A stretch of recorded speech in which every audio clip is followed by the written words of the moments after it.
متابعي السندباد الكرام من أكتر الأماكن اللي بحب أتمشى فيها شوارع وسط البلد لأن بتجمع بين عقبة التاريخ وكمان الأحداث الساخنة. وعلى سيرة الأحداث الساخنة لازم نتكلم عن بعض المطاعم اللي بتقدم برضو أكلات ساخنة. منهم مطعم بازوكا اللي في شارع طلعت حرب وفي طلعت حرب مول، مكان جميل ورائع. وعند تقاطع شارع ثروت لقيت 3 مطاعم ما ينفعش نسيبهم كده ما نتكلمش عنهم، وهم كرم الشام وبلبن ووهمي.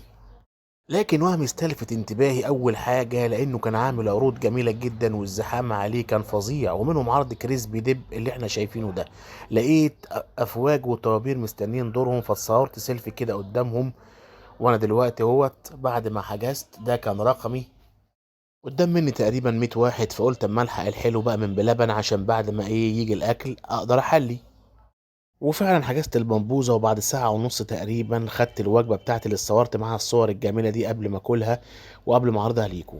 الوجبة عبارة عن 2 بيبسي كولا زي ما احنا شايفين، 2 سلطة، والسندوتشين بتاخدوهم في بوكس شياكة كده اللي هم 2 همبرجر مع طبق الكريسبي وطبق الجبنة. انا فتحت عشان اوريه لكم، الصراحه اللقمه جميله وتدب بقى كده في الجبنه وبعدين الكريسبي وتاكل، كان طعم الحقيقه جميل جدا.